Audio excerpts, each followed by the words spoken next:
श्री स्वामी समर्थ। आजच्या व्हिडिओमध्ये आपण शिवलीलामृत पारायण कसं करायचं याबद्दलची माहिती, पारायणची पद्धत काय आहे, नियम, अटी या सर्वांची माहिती आपण आजच्या व्हिडिओमध्ये बघणार आहोत। आणि व्हिडिओ कुठेही स्किप न करता व्हिडिओ हा शेवटपर्यंत नक्की बघा। आता श्रावण मास हा चालू होणार आहे। भगवान शंकरांचा महिना हा सगळ्यात प्रिय असं आपण म्हटलं तरी चालेल। अध्यात्माच्या दृष्टीने अत्यंत पवित्र मानला जाणाऱ्या श्रावण महिन्याला आता सुरुवात होणार आहे।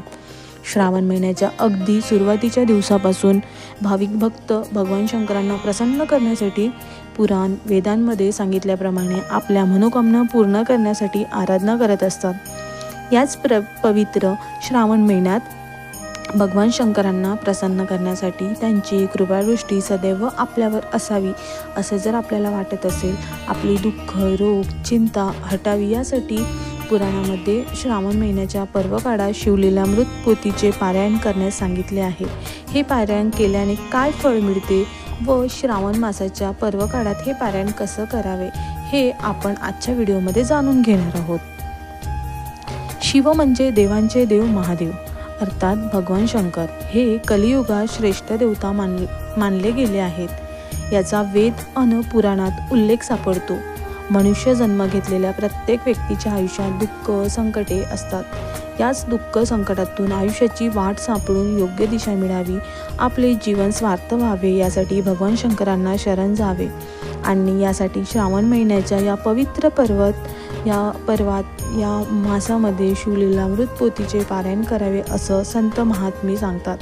शिवलीलामृत पोथींचे 15 अध्यायापैकी प्रत्येक अध्यायात आपल्या जीवनातील प्रत्येक प्रश्नांची उत्तरे मिळतात। प्रत्येक अध्यायातून नेमके काय फळ मिळते आणि यासोबत हे पारायण कशा प्रकारे करावे हेही आपण त्याच्यामध्ये जाणून घेणार आहोत।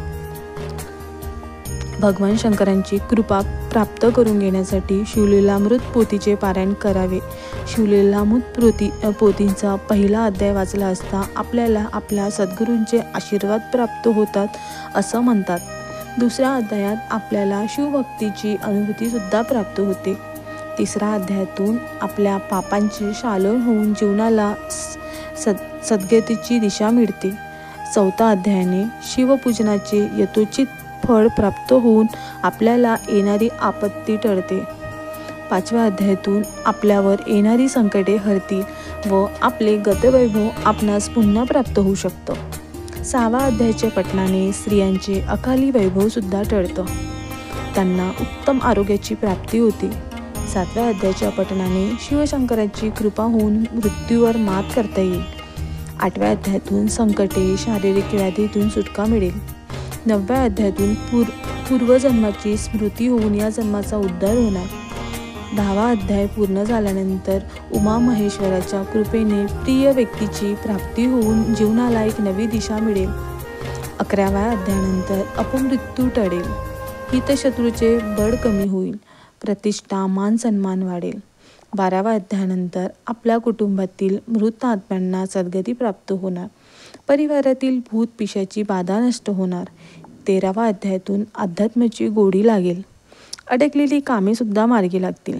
14व्या अध्यायातून गुरुकृपा लाभेल, यासोबतच विद्येची प्राप्ती सुद्धा होणार। शिवलीलामृत 15वा अध्याय हा कथेचा सार आहे। या अध्यायाच्या पठणाने पातीच्या पारायणाची सांगता होईल व आपण केलेले पारायण सुफळ संपूर्ण होणार। हे पारायण कोणत्याही सोमवारी सकाळी किंवा सायंकाळी शंकराच्या मंदिरात जाऊन किंवा आपल्या घरातील शिवपिंडीवर 11 बेलाची पाने पिंडीवर व्हावी व शंकराचे यथाशास्त्र दर्शन घेऊन श्री भगवान शंकरांना प्रसन्न करून शांती, समाधान, आनंद जी आपली इच्छा मनात असेल ती बोलून प्राप्त करण्यासाठी शिवलीलामृत पोथीचे 7 दिवसात पारायण करायचे आहे। तरी हे कार्य भगवान शंकरांनी कृपा करून पूर्ण करून घ्यावे अशी प्रार्थना सुद्धा करावी व ते किंवा स्वतःच्या घरी मंदिरात किंवा स्वतःच्या घरी येऊन रात्रीच्या भोजनपूर्वी शिवलीलामृत पोथीही वाचावी। शुचिर्भूत असावे म्हणजे आपण आंघोळ केलेली असावी। तुम्हाला जर 7 दिवसाचं पारायण करायचं असेल शिवलीलामृत पोथीचं तर सोमवारपासून चालू करा आणि सोमवारला किती अध्याय वाचायचे? सोमवारला अध्याय 1 आणि 2 वाचायचं, मंगळवारला अध्याय 3 आणि 4 वाचायचं, बुधवारला अध्याय 5 आणि 6 वाचायचं, गुरुवारी अध्याय 7 आणि 8 वाचायचं, शुक्रवारला अध्याय 9 आणि 10 वाचायचा, शनिवारला अध्याय 11 आणि 12 वाचायचं, रविवारला अध्याय 13, 14, 15 आणि त्या दिवशी समाप्त करायचं. पारायण करताना दिवा हा तेवत ठेवायचा. पारायण संपल्यानंतर शंकराच्या मंदिरात जाऊन शंकरापुढे यथाशक्ती तांदूळ व दक्षिणा ठेवावी. शिवभक्त ब्राह्मण किंवा साधूला यशाशक्ती दक्षिणा द्यावी व पांढरेशुभ्र वस्त्र दान द्यावे. गरजू व्यक्तींना यथायोग्य मदत करावी. पोथी मोठ्याने वाचली तरी चालेल. इतरांनी ऐकावी. ग्रंथ वाचन पूर्ण झाल्यावर 108 वेळा ओम नमः शिवाय या मंत्राचा जप करावं. स्त्रियांनी नमः शिवाय आणि पुरुषांनी ओम नमः शिवाय. शक्य झाल्यास रोज हा जप करावा. शिवलीलामृत पोथीचं पारायण हे सर्व भक्तांनी श्रावणामध्ये नक्की करायचं.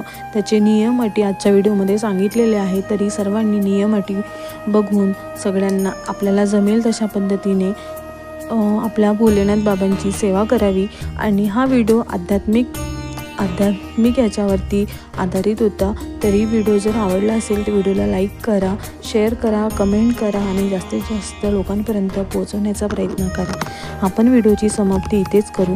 श्री स्वामी समर्थ. श्री स्वामी समर्थ.